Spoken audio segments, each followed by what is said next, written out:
As promised, I'm going to do a little video for you on something called fasted cardio, or fasted workouts for that matter, which basically means that you're going to work out first thing in the morning without eating anything. So you fasted overnight, and then you go and you do your workout.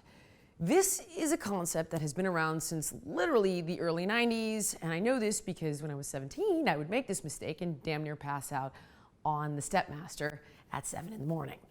Why is it a mistake, and why do people like it? Well, the reason it's recommended is because in theory, if you haven't eaten, you don't have any blood sugar available, right? So they think, oh, well, man, I don't have any blood sugar available, so I'm gonna go into my fat stores much more quickly. Let's say that's true. We're gonna put that aside and pretend like maybe that's true later. And I'm still gonna show you why it doesn't matter. All right, do we really believe you depleted all of your glycogen stores, which is all the fuel you've stored in your muscles overnight? Most likely not, but let's say that's true. It's totally true. We're gonna put that over here. Now then, what is definitely going to happen? Well, I don't know about you, but when I'm on an empty stomach, I feel weak, I feel lightheaded, I feel grumpy. I'm certainly not kicking ass in my workout, and that's the most important thing. So if I'm running sprints when I'm feeling my best at, let's say, 10 miles an hour, right? 20 seconds on, 20 seconds off. I'm doing 20 minutes of sprints. Well, if I haven't eaten, that sprint is gonna be at 8 miles an hour at best, right? So the intensity of my workout is compromised. So not only am I impeding how quickly I get fit because I'm not training at my best, I'm burning less calories during the workout because I'm not training at my most intense, right? I could run faster, I could lift more, I could do more reps if I had eaten. And I'm also compromising my afterburn, which is EPOC, as a fancy way of saying basically when you have a really good workout, your metabolism will be elevated for a greater period of time after the workout. So now we're burning less calories during the workout because we're hungry and feeling weak. We've now burned less calories after the workout because we didn't have a great workout, so our afterburn isn't as good.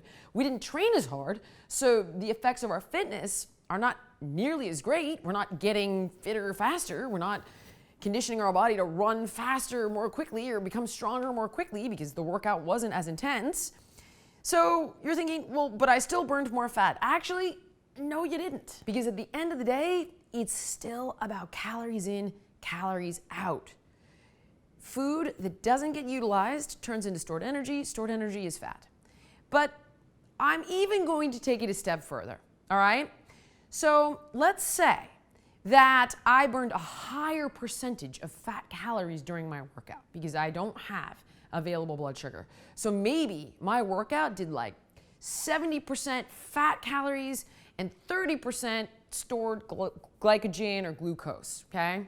So I just burned 200 calories and 140 of those calories are from fat, 70%, all right? Now, I went to the gym, I ate something. I trained harder. I burned 300 calories during this workout, but only 50% of those calories were from fat. Guess what? I still burned more calories overall. I increased my afterburn, so I burned more calories after the workout was over, and I still burned more fat calories because 50% of 300 is 150. So I still burned 10 more fat calories. And I'm gonna go one step further. People even believe that, I'll say people, there are studies that suggest that when we don't have glucose or glycogen available, the body can't burn all fat in that workout, so it's going to seek other sources of fuel and it can compromise healthy tissue. So this is a theory, I've read different studies on it, but like, I don't wanna mess with it. Why do I wanna compromise muscle, bone, connective tissue? I don't. I absolutely do not. That's when we think these workouts can become catabolic as opposed to anabolic. Anabolic, right, we're building muscle. Catabolic, you're basically destroying your own healthy, lean tissue. So fasted cardio, fasted workouts, they don't burn more calories, which is really the key, right? To losing weight, if that's your goal. They don't make you more fit because your intensity is compromised. So even if fitness is your goal, it's not effective. You want to lose more body fat, it's still not doing the job because the harder, more intense workout will burn more fat calories overall and you put healthy tissue at risk. So, no. For more fitness advice, nutrition guidelines, and overall health and wellness information, click like, subscribe, comment, tell me what you want to hear, see, know more of, engage with me.